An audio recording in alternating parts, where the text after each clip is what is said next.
नाग पंचमी के दिन महाराष्ट्र में स्पेशल तरीके का खाना बनाया जाता है। इस दिन बनता है कानवले, आलू की सब्जी और खीर। आज हम तीनों ही चीजें बनाने वाले हैं, वो भी एकदम डिफरेंट तरीके से, एकदम ही आसान तरीके से। बहुत ही सिंपल सी आलू की सब्जी और एकदम ही सिंपल सी खीर हम बनाएंगे। बहुत जल्दी बनने वाला खाना है ये। और साथ ही में मैं आपको दो तरीके बताऊंगी जिससे आप कानोले बेल सकते हो एकदम ही पतले पतले। तो कानोले मतलब बेसिकली ये होती है स्टीम चपाती, और इसे बेलने का एक तरीका होता है, इसका आटा भिगोने का एक तरीका होता है। एकदम ही ये टेस्टी लगती है। आप ये रेसिपी ट्राई जरूर करना। अगर आपको मेरी रेसिपीज अच्छी लगती है तो प्लीज मेरे चैनल को सब्सक्राइब जरूर करना और बेल आइकन भी प्रेस कर देना।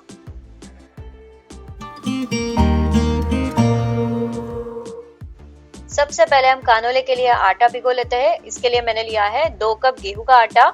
इसमें डाला है थोड़ा सा नमक और तेल, बस थोड़ा सा तेल हमें इसमें डालना है। इसे हम पहले ड्राई मिक्स कर लेंगे।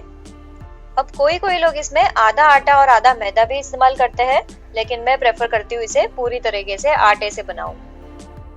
अब इसमें थोड़ा थोड़ा पानी डालकर हमें इसका मीडियम हार्ड डो गूंद लेना है। मतलब ये डो चपाती से हार्ड होना चाहिए लेकिन पूरी से सॉफ्ट होना चाहिए। ये देखिए कुछ इस तरह से। ज्यादा सॉफ्ट डो इसका ना गूंदे, इस चीज का खास ध्यान रखें, नहीं तो आप इसकी पतली चपाती नहीं बेल पाओगे। अब आधे घंटे के लिए इसे हम रेस्ट करने के लिए छोड़ देंगे और साथ ही में बना लेंगे आलू की सब्जी।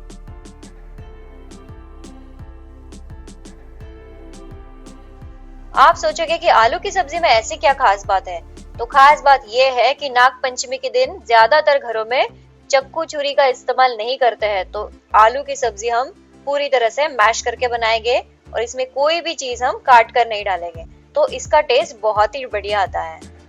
सबसे पहले मैंने तेल गरम कर लिया है। इसमें मैंने डाली है राई और जीरा, फिर डाला है कड़ी पत्ता।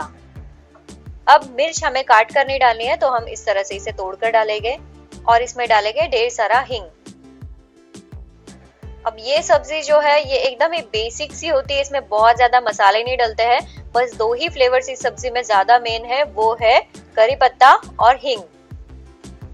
हल्दी डाल देते हैं और इसे भी हम अच्छे से मिक्स कर लेते हैं। अब बारी आती है आलू डालने की, तो आलू हम इस तरह से मैश करके डालेंगे। 3 उबले हुए आलू मैंने लिए हैं मीडियम साइज के। आलू एक ऐसी सब्जी है कि आप इसे कैसे कट करते हो उस हिसाब से इसकी टेस्ट बदल जाती है, और इस तरह से मैश किए हुए आलू की सब्जी बहुत अच्छी लगती है, खासकर कानोले के साथ। अब बिना नाइफ इस्तेमाल किए आप चाहो तो दाल चावल बना सकते हो या और कोई सब्जी बना सकते हो जिसे काटने की जरूरत नहीं पड़ती है, लेकिन नाग पंचमी के दिन कानोले के साथ आलू की सब्जी सबसे ज्यादा अच्छी लगती है। मैंने इसमें नमक डाल दिया है और अब इसे हम ढककर कुक कर लेते हैं 3 से 4 मिनट के लिए मीडियम फ्लेम पर। अब हमें इसमें डालना है हरा धनिया, लेकिन हरा धनिया हमें कट तो नहीं करना है, तो इस तरह से हाथों से ही मोड़ कर इसे हम डाल देंगे। ये छोटी छोटी चीजों से ना सब्जी की टेस्ट बहुत ज्यादा डिफर करती है। आप चेक करना, नेक्स्ट टाइम आप इस तरह से सब्जी बना के देखना, चाहे नाग पंचमी में हो या ना हो, जैसे आप सब्जियों को काटते हो वैसे उसकी टेस्ट बदलती है। फिर चाहे वो धनिया ही क्यों ना हो, हाथों से तोड़कर डाला हुआ धनिया अलग लगता है एज कम्पेयर टू कट किया हुआ धनिया। देखा, एकदम ही फटाफट बनने वाली ये सब्जी है, बेसिक सी टेस्ट इसकी है, लेकिन कानोले के साथ आप इसे खा के देखना और इसे जरूर बनाना, क्योंकि कानोले, आलू और खीर ये कॉम्बिनेशन एकदम सुपर हिट है महाराष्ट्र में। अब आधे घंटे के बाद आटा हमारा रेडी हो गया है। इसे 1-2 मिनट के लिए हम मसल लेते हैं और फिर हम इसके छोटे छोटे पेड़े बना लेंगे। जितने हम चपाती के लिए पेड़े बनाते हैं उससे बस थोड़े से छोटे हमें इसमें बनाने हैं। तो 8 पेड़े मैंने बना लिए हैं। अब बारी आती है इसे बेलने की, जो सबसे इम्पोर्टेंट चीज है। तो 2 अलग अलग टेक्निक मैं आपको बताने वाली हूँ, आप दोनों ही फॉलो करके देखना और जो आपको पसंद आए आप वैसे बेल लेना। ये देखिए, एक पेड़ा मैंने उठा लिया है, इसे मैंने स्मूथ कर लिया है और अब हम इसे बेल लेते हैं। एक इम्पोर्टेंट टिप, बेलने के लिए हम इस्तेमाल करेंगे चावल का आटा, और इसके पीछे रीजन ये है कि चावल का आटा इसमें चिपकता नहीं है और इसे हमें ज्यादा लगाने की जरूरत नहीं पड़ती है। अब अगर पतली सी रोटी बेलनी है तो उसमें हमें ढेर सारा आटा लगाना पड़ेगा, और ज्यादा आटा लगाओगे तो कानोले हमारे सख्त हो जाएंगे। इसीलिए हमें कम से कम आटा इस्तेमाल करके इसे बेल लेना है। ऐसा माना जाता है कि नाग पंचमी के दिन तवा इस्तेमाल नहीं करना चाहिए या फिर छुरी इस्तेमाल नहीं करनी चाहिए। खैर ये तो सब अपनी अपनी बिलीफ की बात है, लेकिन मैं नाग पंचमी के दिन या कोई भी फेस्टिवल के दिन उस फेस्टिवल का स्पेशल खाना बनाना और खाना खाना पसंद करती हूँ, तो मैं इसे हर साल नाग पंचमी के दिन जरूर बनाती हूँ। ये देखिए एकदम ही पतली सी रोटी मैंने बेल ली है, मतलब इतनी पतली है ये कि नीचे का चकला आपको थोड़ा थोड़ा इसमें से दिखता है। इसके ऊपर मैंने लगा लिया है तेल।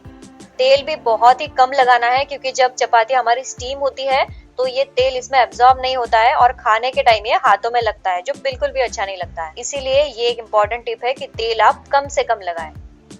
अब यहाँ एक चीज आप नोट करना, मैंने यहाँ पर गेहूं का आटा इस्तेमाल किया। यहाँ पर आपको चावल का आटा लगाना नहीं है, क्योंकि यह आटा इसके अंदर मिक्स हो जाना चाहिए। जैसे हम स्टीम करेंगे तो चावल का आटा इसके ऊपर दिखने लगता है, जो अच्छा नहीं लगता है खाने में। अब चपाती मैंने हाफ फोल्ड कर ली है। इसके बाद मैंने इसके ऊपर वापस तेल लगाकर गेहूं का आटा स्प्रेड कर लिया है और इसे वापस एक फोल्ड कर लिया है। परफेक्ट। इसे ज्यादा हमें प्रेस नहीं करना है, क्योंकि ये परतें हमें स्टीम होने के बाद वापस खोलनी है, तो ध्यान रखें कि ये चिपके नहीं। ऐसे ही हम दूसरी भी चपाती बेल लेंगे। सेम टेक्निक फॉलो करनी है आपको। बड़ी सी पतली सी रोटी बेल लेनी है। जितनी पतली आप बेल सकते हो ना, उतना ही ये ज्यादा टेस्टी बनता है, तो वो आपके ऊपर है कि आप इसे कितना पतला बेल पाते हो। अब जिन्होंने कानोले खा के देखे हैं उन्हें पता है ये खाने में कितना मजा आता है, लेकिन जिन्होंने इसे नहीं खाया है उनके लिए मैं एग्जांपल दूंगी कि मोमोज के ऊपर का जो कवर है वो कैसे लगता है। सेम उसी टेस्ट का ये कानोले बनता है। एक साथ हमने 4 कानोले बेल लिए हैं। अब हम इसे स्टीम कर लेंगे। तो इस तरह की कोई भी जाली आपके पास होगी तो आप ये इस्तेमाल कर सकते हो। 4 कानोले इसके ऊपर प्लेस करके इसे आप स्टीमर में रख सकते हो, या फिर इस तरह से जो पतली वाली छन्नी होती है जिससे हम आटा छानते हैं, इसका भी हम इस्तेमाल कर सकते हैं। तो आज हम इससे बनाने वाले हैं। छन्नी के ऊपर हम कोई भी कपड़ा रख देंगे कॉटन का। अगर ये कपड़ा आप नहीं रखते हो तो कानोले नीचे से चिपक जाते हैं और फिर वो निकालने में बहुत ज्यादा परेशानी होती है। तो ये एक इम्पोर्टेंट टिप आप जरूर ध्यान में रखना।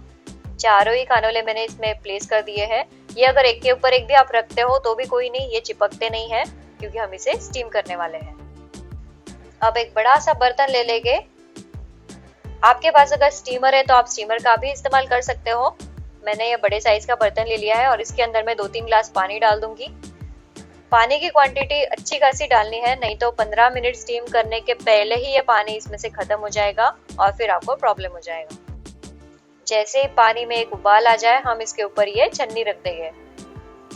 एक चीज का खास ध्यान रखें कि पानी छन्नी के बेस को टच नहीं होना चाहिए, मतलब ये इसमें डूबने नहीं चाहिए।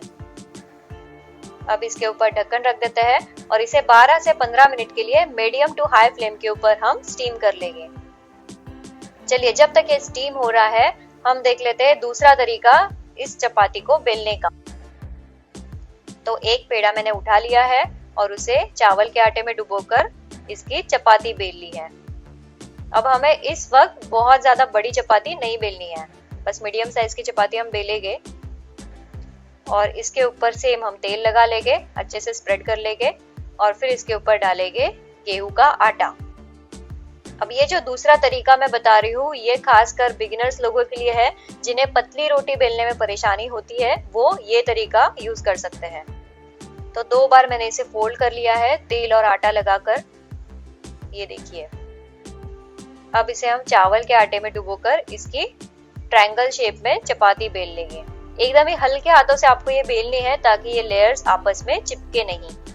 और खास चीज का ध्यान रखें कि इसे आप पलट पलट कर बेलिए ताकि सारे लेयर्स इसके पतले पतले निकल के आए। ये देखिए चिपक नहीं रहे है ना। 12 मिनट हो चुके हैं, हम चेक कर लेते हैं। ये देखिए ऊपर का लेयर एकदम ही ड्राई दिख रहा है। ये एकदम अच्छे से हमारी स्टीम हो गई है चपाती, रादर कानोले। अब हम इसे चम्मच के सहारे इस तरह से निकाल लेंगे। तो देखा, बिना तवा इस्तेमाल किए ही हमारी आज रोटी बन जाएगी एकदम ही डिफरेंट तरीके से। और ये स्टीम चपाती यानी कानोले खाने में बहुत ही ज्यादा यम्मी लगते हैं। अगर आपको खीर या फिर आलू की सब्जी नहीं बनानी है तो आप सिंपल इसे अचार के साथ भी खा सकते हो, ये ऐसे ही बहुत टेस्टी लगते हैं। अब ये कानोले सर्व करने का एक तरीका होता है, इसके हमें सारे लेयर्स पहले सेपरेट कर लेने हैं। ये देखिए, ये बिल्कुल भी चिपके नहीं है क्योंकि हमने इसे अच्छे से बेला है और इसके अंदर हमने जो तेल और आटा लगाया था, इसीलिए ये परतें एकदम ही इजीली खुल रही है। चलिए, एक बैच तो हमने स्टीम कर ली है। अब बारी आती है वो सेकेंड मेथड वाली चपाती स्टीम करने की। तो बर्तन में मैंने और पानी ऐड कर लिया है ताकि ये और 15 मिनट चले। इसके ऊपर सेम हमने कपड़ा रख दिया है और ये चपाती हमने इसके ऊपर स्प्रेड करके रख दी है। अब इस मेथड में बस एक ही प्रॉब्लम है, मतलब बेलने में तो आपको आसानी हो जाएगी लेकिन इसे आप एट ए टाइम एक ही बना सकते हो। अब ये देखिए, 12 मिनट के बाद एकदम अच्छे से ये फूल गई है, मतलब ये कहीं पे भी चिपकी नहीं है। इसे भी हम निकाल लेते हैं। काफी गर्म है तो आपको इस तरह से इसे निकाल लेना है। ये देखिए, आपको देखकर मोमोज की याद आ रही होगी, है ना। अब मैं आपको दिखा देती हूँ इसके लेयर सेपरेट करके। ये देखिए, हल्के हाथों से जब हम इसे बेलते हैं तो ये पूरे ही लेयर्स अच्छे से सेपरेट होते हैं। जैसे हमने मेथड 1 वाले कानोले सेपरेट किए थे, बिल्कुल वैसे ही ये सेपरेट हो रहे हैं। और ये ऊपर का पतला सा लेयर आप देख रहे हो, जो सबसे नीचे था, जिसके ऊपर आपको भाप लगी होगी सबसे ज्यादा, ये सबसे ज्यादा टेस्टी लगता है मेरे ओपिनियन में। परफेक्ट। ये देखिए, ये पहला लेयर हो गया, ये दूसरा लेयर और ये तीसरा लेयर। महाराष्ट्र में तो ये काफी पसंद की जाने वाली डिश है। नागपंचमी के दिन इसे बनाया ही जाता है काफी घरों में। और इसकी खास बात यह है कि इसे आपको गर्मा गर्म सर्व करने की जरूरत नहीं है। ये रूम टेम्परेचर पे भी उतनी ही अच्छी लगती है जितनी ये गर्म या ठंडी अच्छी लगती है। इसके साथ जब आप खीर खाओगे तो इसे आप गर्मा गर्म सर्व कर सकते हो या फिर फ्रिज में रखकर ठंडी खीर भी खा सकते हो। ये देखिए, इतना ज्यादा ट्रांसपेरेंट बना है कि इसमें से बैकग्राउंड में मेरी उंगलियां भी दिख रही है। इस तरह से आपको इसे बेलना है। तो ये नाग पंचमी की थाली आपको कैसी लगी मुझे कमेंट करके बताना। महाराष्ट्र में तो लोगों को ये पता है, जिन्हें ये नहीं पता है वो इस रेसिपी को ट्राई जरूर करना। और आपके घर में नाग पंचमी के दिन क्या बनाया जाता है ये भी मुझे कमेंट करके बताना। मैं ट्राई करूंगी कि नेक्स्ट ईयर में वो रेसिपी पोस्ट करूं। खीर की रेसिपी की लिंक वीडियो के एंड में दी है, जरूर चेक करें। वीडियो अच्छी लगी हो तो please like, share and subscribe. Thanks for watching, bye bye and happy Nag Panchami.